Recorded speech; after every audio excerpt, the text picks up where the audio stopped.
Bos días, bon día. Un verdadero placer estar con vosotros, aunque sea virtualmente y en diferido. Dejadme que empiece mi intervención agradeciendo al comité organizador la invitación para participar en esta actividad académica. De manera singular, quisiera referirme a Enrique Monteagudo.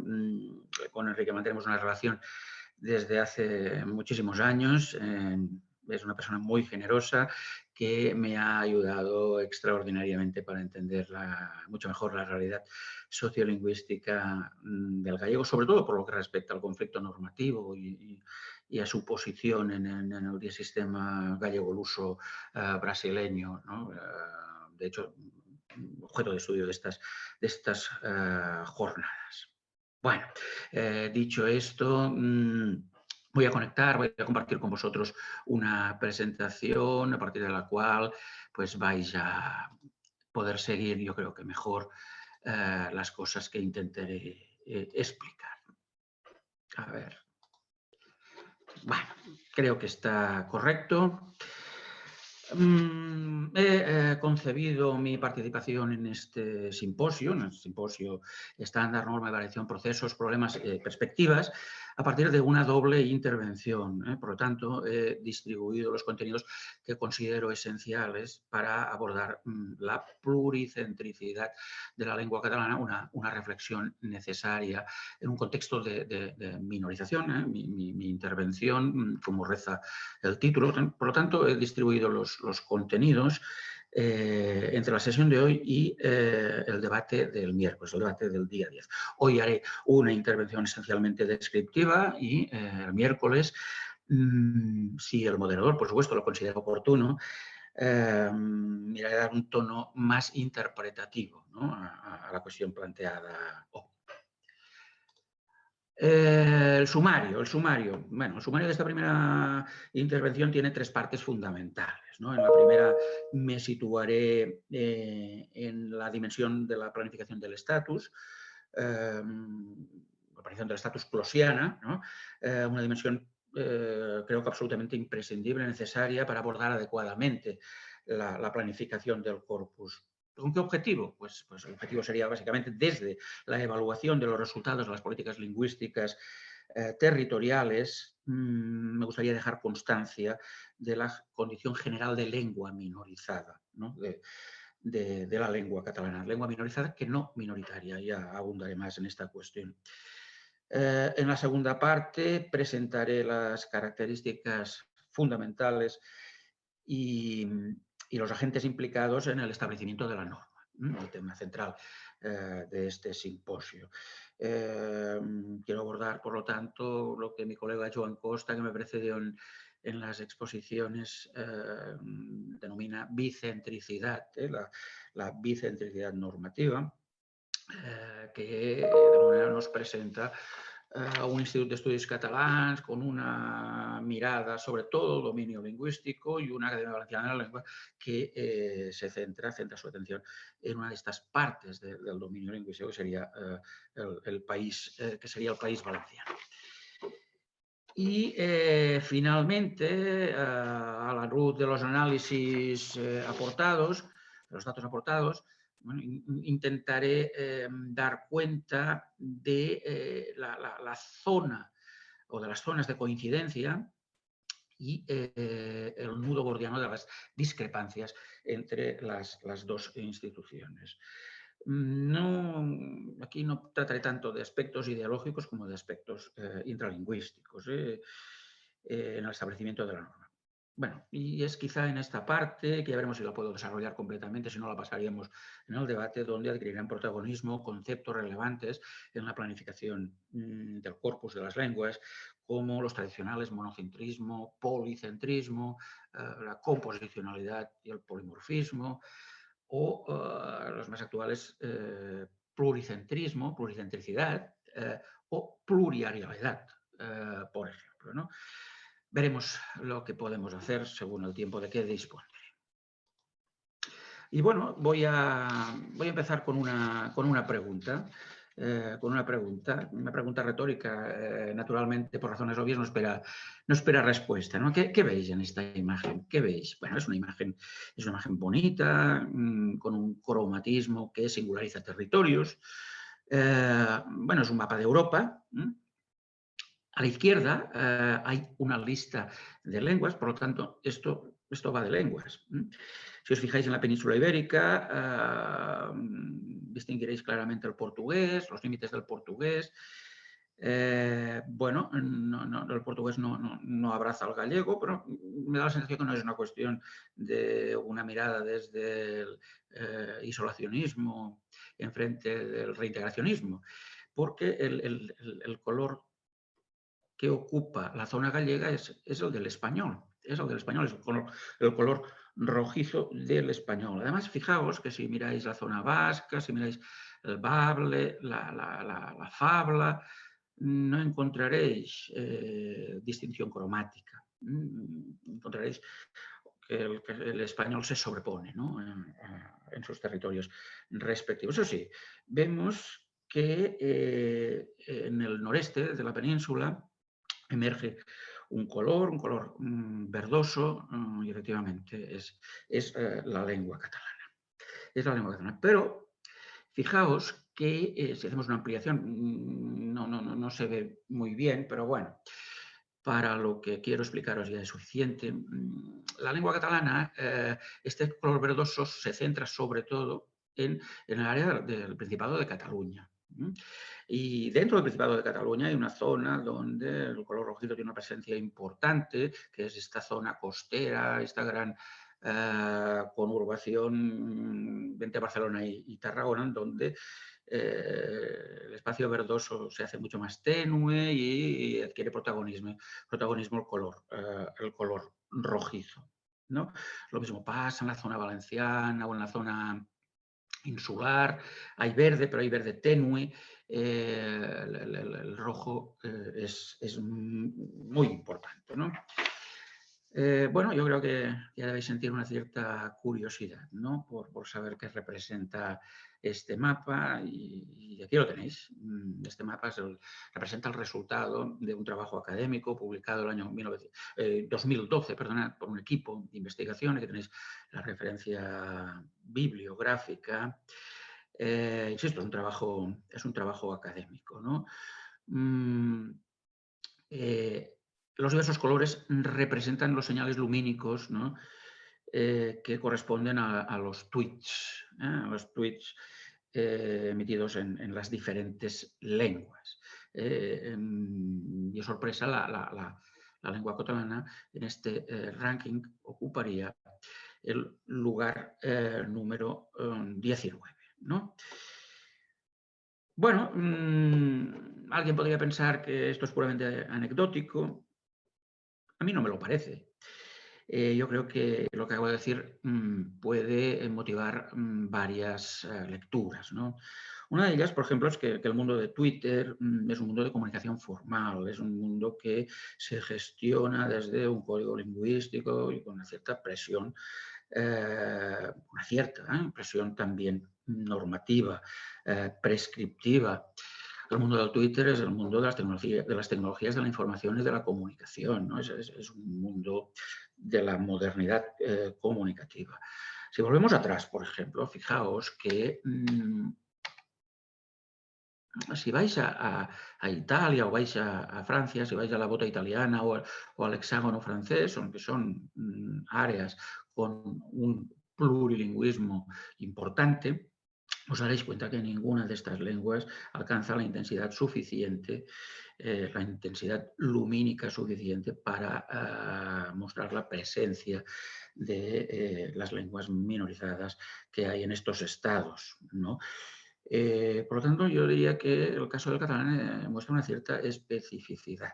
Es en el ámbito de las lenguas minorizadas una lengua que acoge toda una serie de paradojas. La paradoja que se puede dar entre una lengua que tiene presencia en espacios de modernidad comunicativa o también una lengua que acoge procesos de sustitución lingüística avanzados en determinados territorios. La catalanofonía, a la que me refería antes, ¿no? La comunidad lingüística, o quizá mejor la comunidad sociolingüística, la catalanofonía, como a mí me gusta denominarla, en una denominación que atiende sobre todo al componente comunicativo y no tanto al componente identitario, que es sin duda en el debate que nos ocupa de una importancia extraordinaria, pero también es un foco de conflictividad garantizado, ¿no? Con la catalanofonía estamos hablando de una realidad o quizá de una utopía o de una quimera. Eso ha sido una gran complejidad sociolingüística. De entrada es un constructo territorial donde la lengua catalana no tiene una presencia completa en todos sus hablantes, y esto nos da una pista de la existencia de uno o varios procesos de minorización. Y por otra parte, la catalanofonía no la podemos imaginar sin la concurrencia de otras lenguas, ¿no?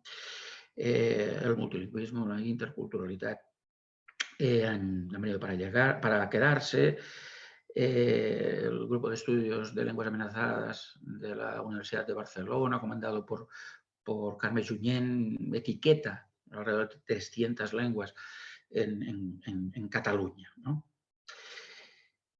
Ahora bien, esta comunidad lingüística se sustancia en un conjunto de comunidades de habla que se caracterizan por una comunicación de alta densidad entre sus miembros, con una presencia de la lengua patrimonial, el catalán, por supuesto, matizada en cada comunidad de habla por muchas variables, ¿no? Y también se caracterizan estas comunidades de habla por una comunicación escasa entre las diferentes partes del todo idiomático.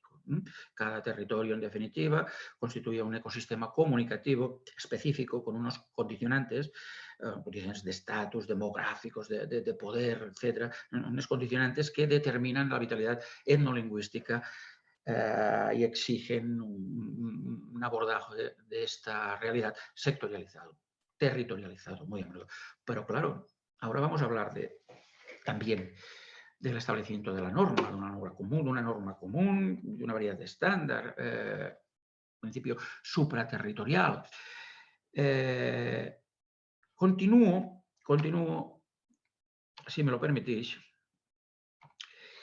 hablando de los datos de esta fase de evaluación a partir de la cual yo tendré que diagnosticar la minorización de la lengua catalana, ¿no? Tenemos muchos datos.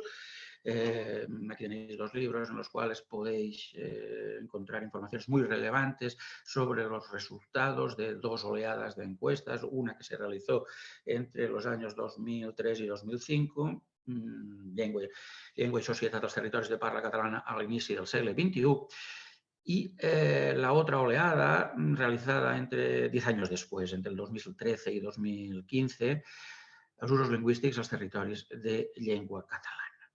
Aquí encontraréis los datos de estas visiones territorializadas con la intención de dar una imagen de conjunto. Mirad, datos demográficos. Hemos visto que estas diferentes comunidades de habla de base territorial, administrativo, sitúan la lengua catalana como una lengua interestatal. Se habla en 4 estados, en Andorra, aunque Andorra solo acoge el 0,6% de la población.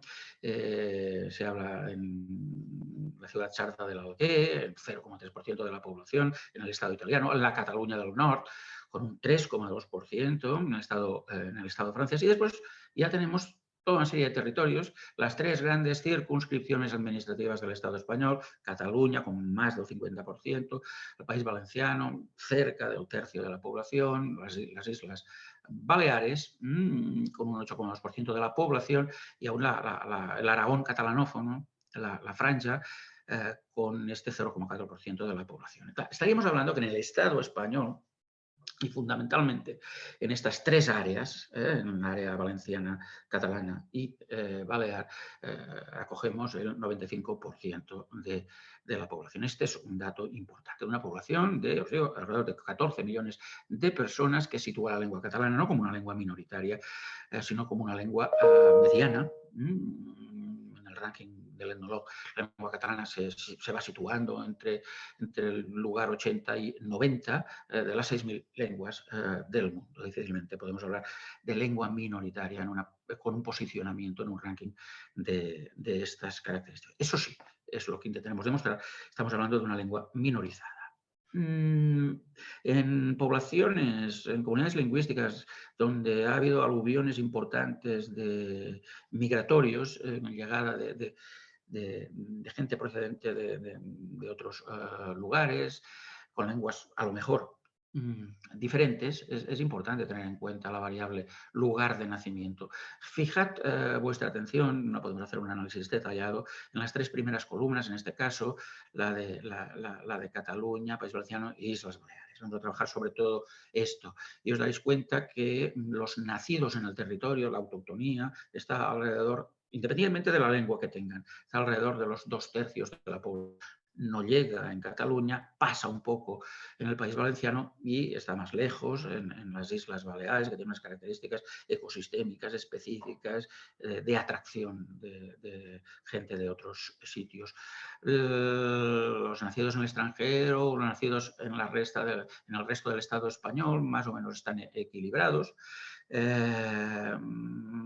En estos datos de 2015, de las oleadas de encuestas de 2013 a 2015, estaríamos hablando de un poco de predominio de los nacidos en el resto del Estado español, pero ahora que ya tenemos los datos de 2018 en Cataluña, por ejemplo, que no los utilizo porque no los podemos contrastar con los datos de encuestas que aún no se han realizado en otros territorios.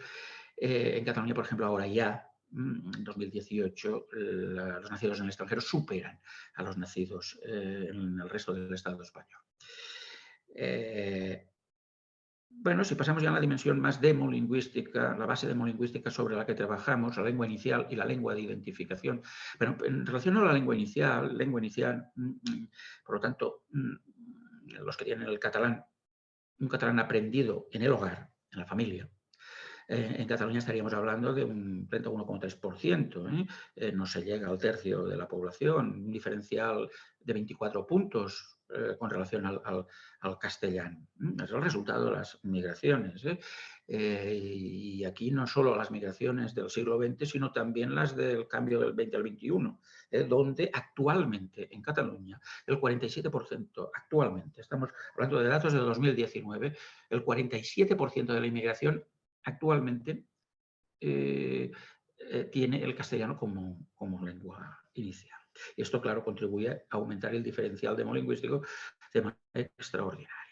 Las Islas Baleares, este 37,1%. No tenemos datos del País Valenciano. No tenemos datos del País Valenciano, unas preguntas que no se hacen. Podemos hacer una aproximación a través de uno de los contextos de uso, que es la lengua en el hogar, la lengua en la familia, donde estaríamos alrededor del 31%, entre el 29 y el 31%. ¿no? Bueno, más o menos como Cataluña, quizá un poco menos. Bueno, ya veis, por lo tanto, que en relación a la lengua inicial hay una minorización clara, ¿no? de la lengua catalana en estos territorios. Si vamos a la lengua de identificaciones, es la lengua que consideras tuya ya en un determinado momento, más allá de si tienes como lengua inicial el castellano o el catalán. La lengua que consideras tuya en un determinado momento, que ha podido ser objeto de mudas lingüísticas, de cambios sociolingüísticos, ¿no? Vemos que en el Principado de Cataluña hay un 36,6%, antes había un 31%, el diferencial con el castellano, si antes era de 24, ahora solamente es de 11, por lo tanto hay una dinámica en este sentido positiva de atracción lingüística. Lo mismo ocurre, aunque no con la misma intensidad, en las Islas Baleares, una dinámica positiva, y donde el diferencial con el castellano baja.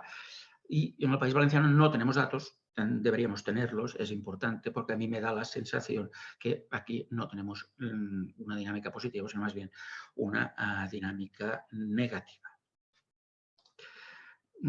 Hablando de estandarización, es importante hacer referencia a las competencias lingüísticas, solamente dos: saber hablar, la oral, y saber escribir. En relación a la oralidad activa, estaríamos hablando de un 80% de personas que declaran saber hablar catalán en Cataluña y en las Islas Baleares. En el caso valenciano, los datos que aportamos son el resultado de un contraste imperfecto, porque ahora yo he dado datos dicotómicos por lo que respecta a Cataluña: sé hablar o no sé hablar. Y en el caso valenciano hay una gradación, ¿no? Es el bien, perfectamente, un poco o nada. Y claro, en el caso de poner un poco, estaríamos en el País Valenciano liderando, cosa que tampoco me parece normal, ¿no? En la zona catalano hablante del País Valenciano. Seguramente ni lo uno ni lo otro. Hay un grado de incompetencia oral importante en el País Valenciano, a tener, por lo tanto, muy en cuenta. Y por lo que respecta a la lengua escrita, ya muy asociada a procesos de planificación lingüística activos, tenemos que estamos hablando de, no se llega aún en Cataluña o en las Islas Baleares a este tercio de población. Se está avanzando de manera sostenible para incrementar estos porcentajes, por supuesto, y en el caso valenciano pasa un poco lo mismo que os he dicho en relación a la habilidad de habla. Pero la incompetencia sería mucho mayor, y efectivamente debemos tener en cuenta que las políticas lingüísticas aplicadas en el País Valenciano pues no han sido lo comprometidas que requeriría una situación de subordinación lingüística tan importante. Y finalmente entramos en los usos lingüísticos, la pregunta general, en definitiva, de lengua habitual. Fijaos que estamos hablando en Cataluña de un 36,4%, que coincida con la lengua de identificación y establece una correlación clara, cómo es importante conseguir la identificación lingüística para que los usos también se incrementen. En relación al español hay un diferencial de fijaos, 14 puntos. El mismo proceso sigue en las Islas Baleares. Aquí, cuidado, ya veréis en el gráfico de síntesis que voy a hacer enseguida que la cosa no ha incrementado. Esta relación con la lengua de identificación es negativa. Bueno, las características específicas de este territorio pues justifican de alguna manera estos datos.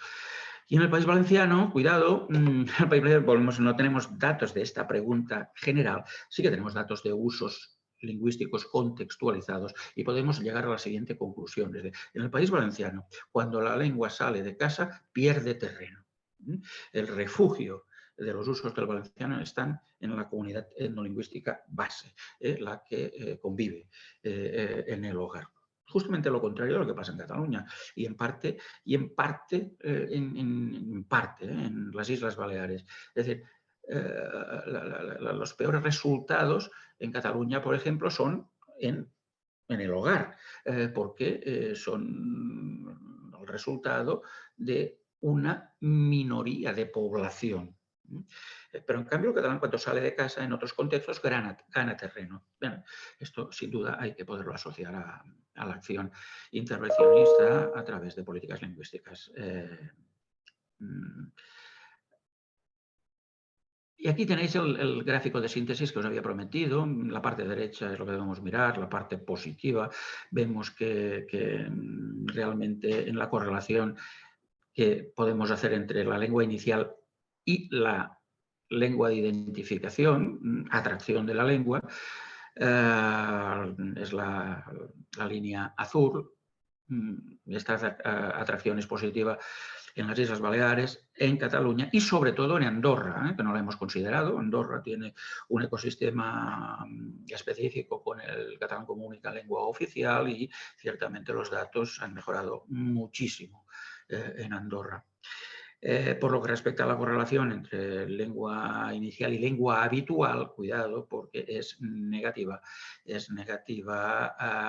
ya en las Islas Baleares. Se mantiene positiva en Andorra, muy positiva, y en Cataluña, pero negativa en las Islas Baleares. Bueno, este sería quizá un dibujo que nos permitiría hablaros de, que me permitiría justificar esta condición de lengua minorizada. Para mí esto es fundamental, porque debemos situarnos, cuando hablamos del proceso de estandarización de la lengua catalana, en un contexto claro de minorización. Y esto quiere decir que la lengua no tiene una funcionalidad completa y que aquello que resuelven unos usos fluidos negociados por los hablantes no se da de la misma manera que en una lengua hegemónica, una lengua plenamente normalizada. Bueno, esta lengua minorizada, con grados de minorización diversos según los territorios, cuidado, que también es una cuestión a tener muy en cuenta en nuestro debate normativo, tiene una variación interna, no la voy a describir toda, sencillamente voy a entrar ahora dentro de las variedades dialectales en la variación geográfica, no voy a tocar ni la variación social ni la histórica. Sencillamente quiero deciros que hay una variabilidad geográfica interna con dos grandes bloques dialectales, el occidental, que iría desde Andorra hasta Alicante, y el oriental, ¿no?, que cogería Cataluña, la Cataluña del Norte en el Estado francés, las Islas Baleares y la ciudad sarda del Alqué, ¿no? Estos dos grandes bloques dialectales. Dejadme que os ponga sobre la pista de este territorio central, en medio de este continuum occidental de la lengua, que es una zona interautonómica, que es especialmente importante, no porque yo proceda de este territorio, que también. Yo soy del norte valenciano, ¿no? Es una zona de transición con una variedad geográfica, que denominamos el Tortosí, que ya os digo es interautonómica. Incluso también abrazaría la zona del Bajo Aragón, ¿no? Y esto en términos de, por ejemplo, de aplicar sobre conceptos como la plurirealidad, podría ser interesante de ponerlo encima de la mesa. Bueno, entremos ya en la segunda parte de mi intervención, en el establecimiento de la norma. El establecimiento de la norma, hablaré del Instituto de Estudios Catalanes, hablaré de la Academia Valenciana de la Lengua. Bueno, la lengua catalana tiene una codificación iniciada pues, hace ya más de un siglo. Pensad que el 14 de febrero de 1911 se creó la secció filològica del Institut d'Estudis Catalans, un Instituto de Estudios Catalans que ya había sido creado por Enric Prat de la Riba el año 1907. La secció filològica hace de Academia de la Lengua en el marco del Instituto de Estudios Catalans. El 9 de mayo de 1911 se reúne por primera vez la sección con la presencia pues, de los primeros miembros, que eran Antoni Maria Alcover, presidente, Pompeu Fabra, la figura señera de nuestra codificación, Àngel Guimerà, Joan Maragall, Josep Carner, Lluís Segalà y Frederic Clasca. Estos serían los primeros miembros. La norma se elaboró alrededor de 20 años, en 20 años, es el primer tercio del siglo XX. La tríada normativa serían las normas ortográficas de 1913, la gramática catalana de 1918 y el Diccionari General de la Llengua Catalana de 1932. Esta tríada de obras normativas pues, pasó un proceso de discusión social. Finalmente hubo la adhesión de escritores valencianos, de los escritores valencianos, a través de la firma de las normas de Castellón de 1932, las normas ortográficas de Castellón esencialmente, ¿no? Y también, por otra parte, fueron desapareciendo los sectores antinormistas que continuaban dando batalla a los sectores oficialistas. Esto es un episodio de la historia social de la lengua catalana muy conocido.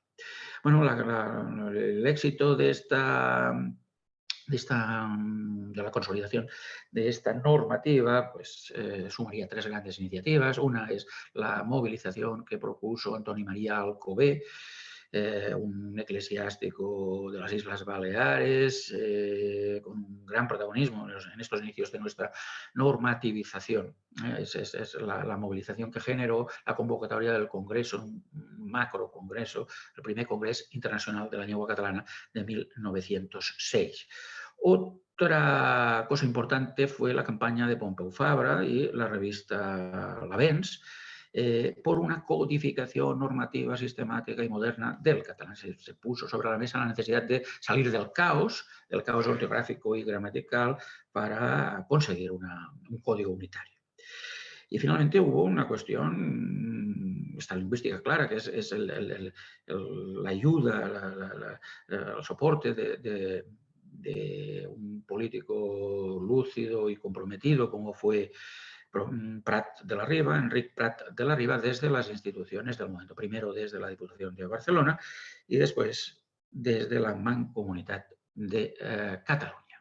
Bueno, durante estos 30 años fue consolidándose esta unidad normativa. La unidad de la lengua dejó de ser ya una formulación programática para ser efectiva. El episodio de las normas de Castelló de 1932 es muy importante, el episodio en que Francesc de Borja Moll, coautor con Antoni María Alcover del Diccionari Català-Valencià Balear, el episodio en que Moll ya hizo de intermediario entre dos egos enfrentados, Fabra y Alcover, y a partir del segundo volumen ya sale con la ortografía del Institut d'Estudis Catalans. Además, Fabra en Cataluña preside els Jocs Florals de Barcelona del 1974, que era, juntamente a la Academia de Bones Lletres, el principal foco de resistencia antinormista. Bueno, esta unidad en relación al código, pues bueno, ha permitido resistir de alguna manera la persecución de la lengua en el periodo franquista. En esta posguerra, desde la clandestinidad, también hemos de tener muy presente la incorporación al Instituto de Estudios Catalans de las dos figuras del mundo lingüístico valenciano y insular y baleárico más importantes. Por una banda, entraron a la sección filológica Francesc de Borja Moll y Manuel Sanchis Guarne. Estamos hablando, por lo tanto, del establecimiento de la norma desde el Instituto de Estudios Catalans y se trataría del corpus prescriptivo fundacional. Esta distinción es el corpus prescriptivo fundacional, que se articularía alrededor de estas tres obras, como he dicho antes, ¿no? Las normas ortográficas del 13, ligeramente modificadas en el diccionario ortográfico del 17, la gramática catalana del 18 y el Diccionari General de la Llengua Catalana del 32.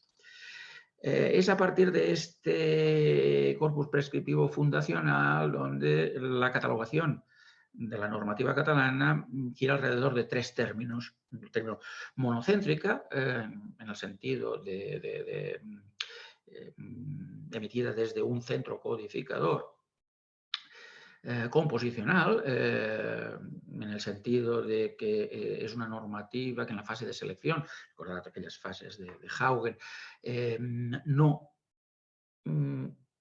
apuesta por una variedad que se entroniza como variedad común, sino que recibe aportaciones de variedades diferentes.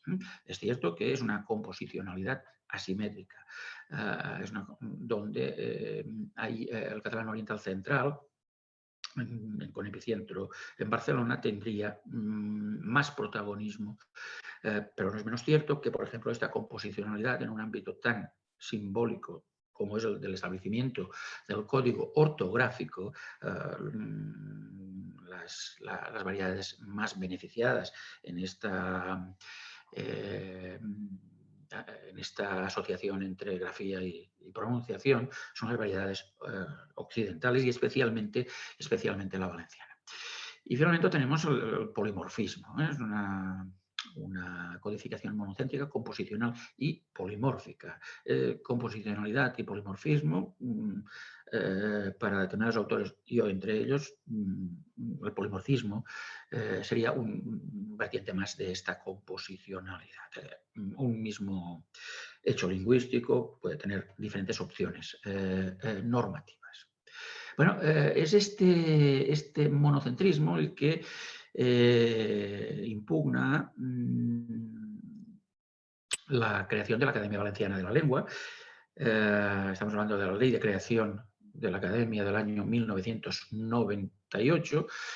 Ya veréis que más tarde ha consolidado la Academia con la reforma del Instituto de Autonomía su legalidad como organismo de referencia normativa para el País Valenciano. Bueno, esta catalogación monocéntrica queda impugnada con la emergencia de un nuevo agente normativizador y quizá con el tiempo con la presencia de más agentes, porque, por ejemplo, en el Aragón catalanófono, en la Franja, pues ya ha habido varios intentos, siempre abortados políticamente, de crear una academia aragonesa también del catalán, en esta tendencia a una cierta autonomización de la norma. Bueno, ya hablaremos de todo eso. Hemos hablado de un corpus prescriptivo fundacional y tenemos que hablar de una reelaboración contemporánea de la norma desde el Institut d'Estudis Catalans, especialmente importante. Los últimos años, la secció filològica del Institut d'Estudis Catalans ha tenido una actividad frenética para aprobar definitivamente un trabajo de muchos años, como ha sido la gramática de la lengua catalana, la ortografía catalana. Esta reelaboración contemporánea empezaría con la parte léxica, con el Diccionari de la Llengua Catalana, el DIEC, el Diccionari del Institut d'Estudis Catalans del año 1995, con una segunda edición con cambios sustanciales en el año 2007. En estos momentos es la referencia normativa para el Institut d'Estudis Catalans. Y una gramática de la lengua catalana, ya os digo, del 2016, una opus magna, un trabajo, yo diría que extraordinario, con novedades importantísimas, hecha en un sentido de compleción de una norma que en algunos casos estaba funcionando, una prescripción que estaba funcionando sin haber puesto negro sobre blanco determinadas características prescriptivas.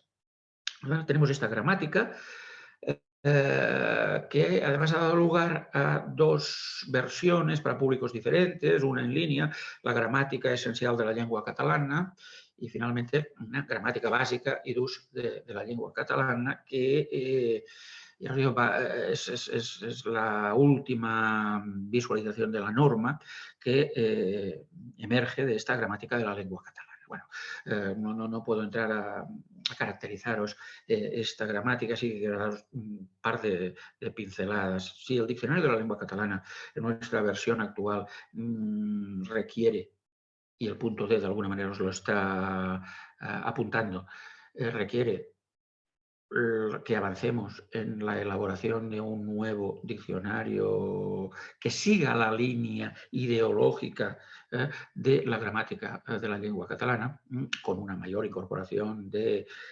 unidades de variación geográfica, sobre todo.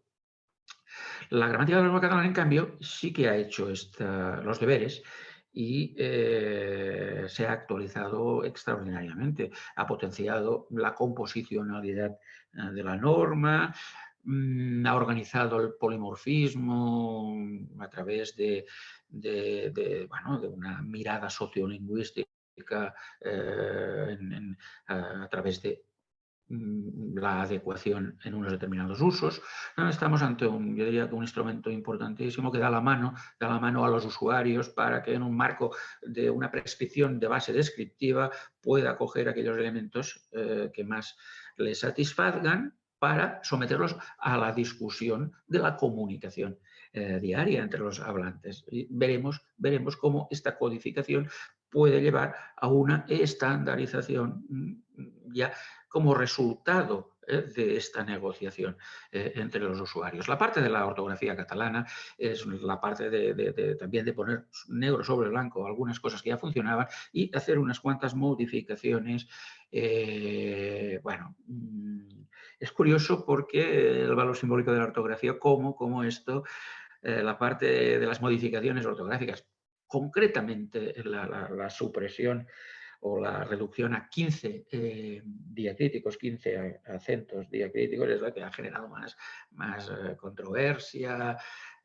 Bueno, que por otra parte no deja de ser interesante darnos cuenta cómo ya comenzamos a tener una sociedad, especialmente el Principado de Cataluña, con una conciencia de norma, con una conciencia crítica de norma.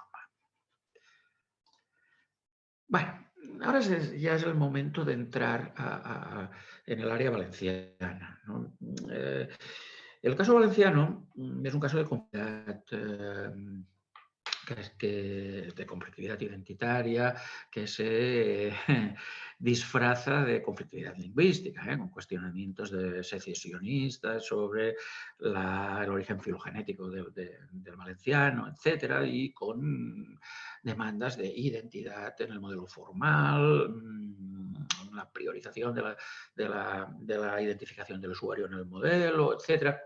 Esto tiene explicaciones en la historia social de la lengua muy claras, en las que no me puedo entender. De hecho, yo he trabajado mucho estas cuestiones. Pero bueno, en el ámbito formal de la lengua hay dos modelos en el País Valenciano actualmente, que son el del Instituto Interuniversitari de Filología Valenciana, la Universidad Valenciana, y el de la Academia Valenciana de la Lengua. El papel de las universidades. El papel de las universidades ha sido de ir a la par con l'Institut d'Estudis Catalans. Y a partir de esta complicidad con l'Institut d'Estudis Catalans, se elaboró una guía de usos lingüísticos, la guía de usos lingüísticos de 2002, que es una compleción territorial perfectamente avalada por la secció filològica de l'Institut d'Estudis Catalans. He destacat en negrita, pues bueno, el que el Consell General de l'Institut Interuniversitari de Filologia Valenciana ha aprovat per unanimitat la guia d'usos lingüístics, la qual, d'altra banda, ha estat valorada positivament per la secció filològica de l'Institut d'Estudis Catalans, ¿no? Estamos hablando, por lo tanto, de bueno, un modelo que nosotros llamamos convergente, con la norma del Instituto de Estudios Catalanes, una compleción territorial que ya había iniciado personas como Manuel Sánchez Guarner, miembro de la sección filológica del Instituto de Estudios Catalans, anteriormente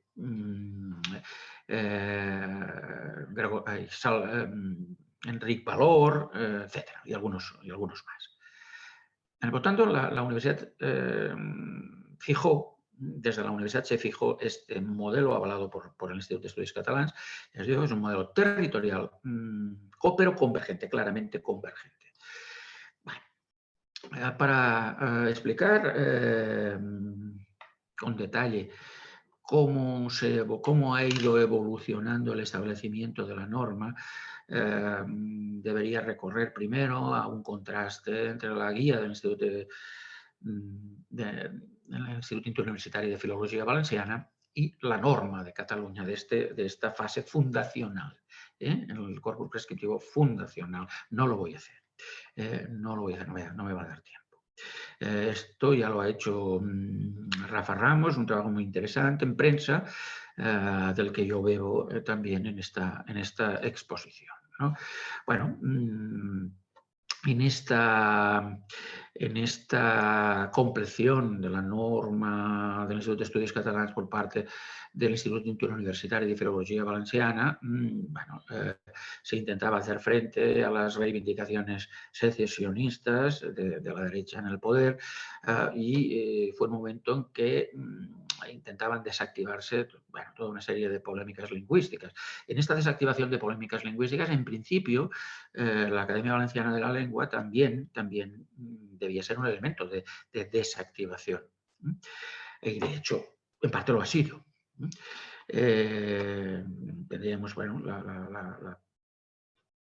conviven en el tiempo la creación de la Academia Valenciana de la Lengua, la guía d'usos lingüístics. Me gustaría destacar el dictamen sobre la denominación y la entidad del valencià de la Academia, donde se reconoce la unidad de la lengua, una unidad de la lengua que no era explicitada en la primera etapa de la Academia. Y bueno, en el 2006, ya lo he comentado antes, con la reforma del Estatuto de Autonomía, la Academia Valenciana se incorpora como, ya estatutariamente como la institución normativa del valenciano. ¿Cuáles son las obras normativas principales de la Academia Valenciana de la Lengua? Bueno, son la Gramática Normativa Valenciana del año 2006, complementada 10 años más tarde con la Gramática Valenciana Básica. El mismo año, el 2006, tenéis el Diccionari Ortogràfic i de Pronunciació, que seria la base, seria l'estructura del futuro Diccionari Normatiu Valencià del año 2014, publicado en papel el 2016, actualizado en línea constantemente. Bueno, el ideario de la ABL sería pues, la construcción de un modelo de lengua convergente con el resto de modalidades del idioma común, un modelo que da preferencia a las formas valencianas. Bueno, esto pero que también describe las variantes usadas en el resto de los territorios. Bueno, es una manera de entender la convergencia desde la preferencia sistemática de las formas. Bueno, aquí probablemente hay una de las tensiones ideológicas importantes sobre esta cuestión. ¿Qué consecuencias básicas ha tenido esta nueva norma? Esta norma modelada de manera diferente en el caso valenciano, pues bueno, se han cambiado una serie de valoraciones gramaticales con la idea de esta siempre mayor identificación a la variedad valenciana, con una gradación de formalidad, informalidad, de preferencia, de aceptabilidad, de formas primarias, de formas secundarias, y además también ha habido novedades normativas respecto a la norma del Institut d'Estudis Catalans. Por lo tanto, en el mundo gramatográfico, en el ámbito de la gramatografía, yo diría que hay una zona de contacto amplísima. La Academia ha trabajado sobre el corpus prescriptivo fabriano, ha alterado la valoración de formas, por lo tanto, en términos de registrología, tendríamos bueno, una distorsión en relación a lo que había hasta estos momentos a través de la adaptación de la norma fabriana hecha por el Instituto Interuniversitari de Filología Valenciana, por la universidad, y también ha introducido novedades normativas. Claro, el contraste entre esta guía y la gramática normativa valenciana, pues bueno, sería el siguiente paso, ¿no? Y esto daría lugar, lo podría hacer desde una manera, atacando cada uno de los hechos lingüísticos, pero voy a hacerlo a través de un texto donde veríamos un poco, hay una concentración de matices, de formas matizadas, ya sea desde el punto de vista funcional como desde el punto de vista de la normativa, de discrepancia normativa. Fijaos que en rojo estarían las soluciones de la adaptación territorial de la norma de l'Institut d'Estudis Catalans a través de l'Institut Interuniversitari de Filologia Valenciana y las zonas de discusión, de discrepancia, estarían marcadas en verde. Serían las propuestas prioritàries, primàries, les línies primàries en su modelo de l'Acadèmia Valenciana de la Llengua. Ja t'he dit que la meua dona és francesa, la meua, possessivos, a diferencia del MEVA, del catalán oriental central. Bueno, aquí hay una dualidad sin matices funcionales. Pero su padre es inglés, estamos hablando de la acentuación cerrada para las es que provienen de la I breve y de la E larga latina. A més, el dia que Miquel es va trencar l'espatlla, també era una qüestió ortogràfica, el dígrafo TL, i no el dígrafo TLL, TL en espanyol, no? Espatlla. Conduïa sense cinturó. Aquesta circumstància, aquesta o esta, el demostrativo reforzado, que es un trazo convergente que adopta el Instituto Interuniversitari enfrente del esta, que efectivamente es variedad diatópica valenciana, porque que había sido considerado forma secundaria por la universidad. Forma secundaria, estamos hablando de dentro de la normativa, pero una prelación funcional. Esta circunstància no li la perdone, objeto indirecto, objeto directo, el orden clásico, la desinencia de la primera persona del presente indicativo a la valenciana. Esto ya funcionaba perfectamente antes de la llegada de la Acadèmia Valenciana de la Llengua, ja que encara que això no provoqués o provocara sería la forma priorizada por la Academia Valenciana de la Lengua y también aceptada actualmente ya con la nueva normativa en términos de equidad del Institut d'Estudis Catalans. Ens ofereix los incoativos en I o en E. También es una forma convergente que el Instituto Interuniversitari de Filologia Valenciana había priorizado sobre oferix como forma más patrimonial. Avui i ui, o aquí y ahí es un castellanismo muy consolidado y antiguo, por cierto, pero un castellanismo. Palatalizaciones, vulgueu. El carácter variable de dos y dues, masculino femenino, o invariable, dos, estrictamente per l'Acadèmia Valenciana de la Llengua. Un i u no sap què fer. A més, volem anar a veure a Joan, volem anar a veure Joan. És una incorporación normativa en este sentido, una discrepancia normativa, la preeminencia de la preposición a no considerada por el Instituto de Estudios Catalans ni por el Instituto Interuniversitari de Filología Valenciana. Y lo mismo con los numerales cinquena y quinta. Tenemos, nos podemos hacer una cierta idea de por dónde varía el modelo en el ámbito de la gramatografía. Sí que quiero deciros, déjame volver al corpus prescriptivo valenciano, que estoy hablando de la gramática. Estoy hablando de la gramática y de la ortografía. No voy a hablar del léxico, aunque el léxico probablemente en la formulación que yo hago, en la interpretación que yo hago de la dialéctica entre los términos de demarcación y de comunicación en el establecimiento de una variedad formal, variedades formales muy demarcadas identitariamente, demarcación, muy particularistas, enfrente a que el criterio que ha de prevalecer ha de ser el de comunicación, también eficacia comunicativa, hay que equilibrarlo, por lo menos. En este sentido, la demarcación no tiene el mismo impacto comunicativo en el ámbito de la gramatografía o de la ortografía que en el ámbito del léxico. Y en el ámbito del léxico hay un trabajo importante que hacer. Hay un trabajo importante que hacer por parte de las dos instituciones. Uno es en el léxico la valoración del diccionari normatiu valencià.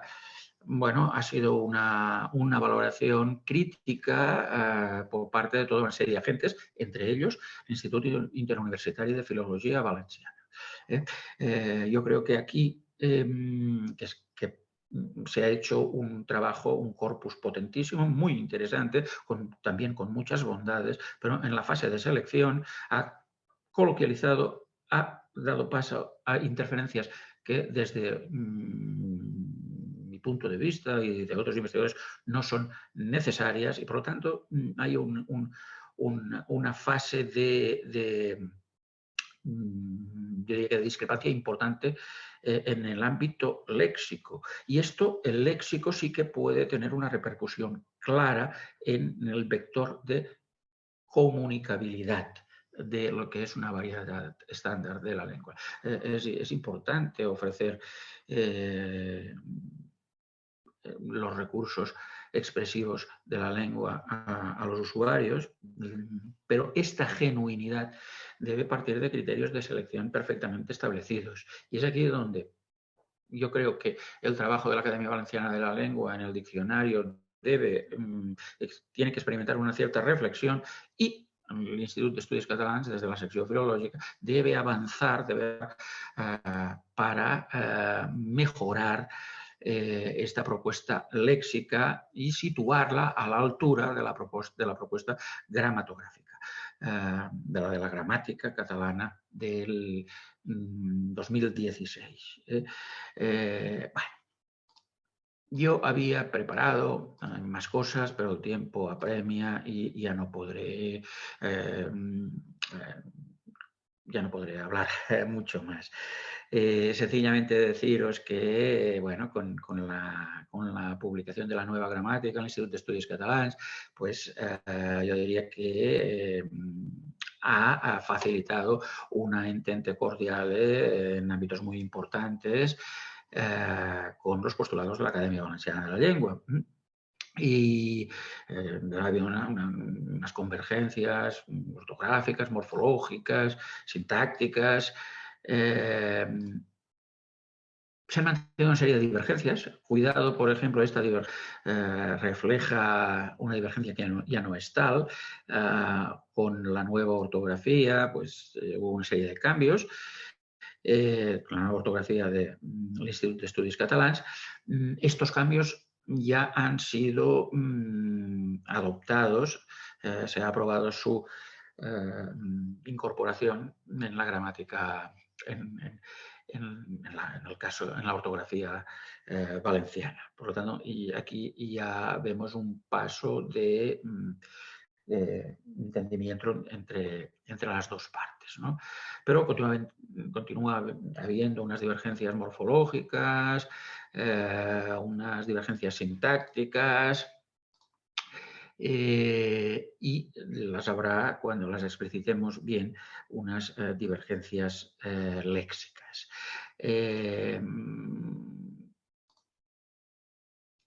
Y acabo.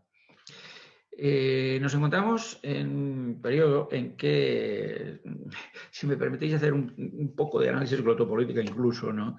En que estos dos agentes de codificación se debaten entre la necesidad de llegar a un acuerdo y la dificultad que representa llegar a un acuerdo desde ideologías, filosofías estandarizadoras diferentes. De momento tenemos un marco general de colaboración firmado por los presidentes del Instituto de Estudios Catalans, de la Academia Valenciana de la Lengua y el rector de la Universidad de las Islas Baleares. Y tenemos un primer acuerdo de cooperación para la consecución de una normativa inclusiva y unitaria. Hay relaciones, hay comisiones técnicas de trabajo y se ha montado algún debate interno. Son momentos, por lo tanto, yo diría cruciales, estamos en esta encrucijada. Yo creo que todos debemos poner de la nuestra parte, habrá tensiones, sin duda, y bien, esto es lo que yo quería plantearos en esta primera intervención, porque seguramente no os he explicado muy claramente mis posicionamientos sobre este debate en el que, debo decirlo, actúo como juez y parte, y esto debéis tenerlo en cuenta. Miembro valenciano de la secció filològica del Institut d'Estudis Catalans. Muchísimas gracias por vuestra atención.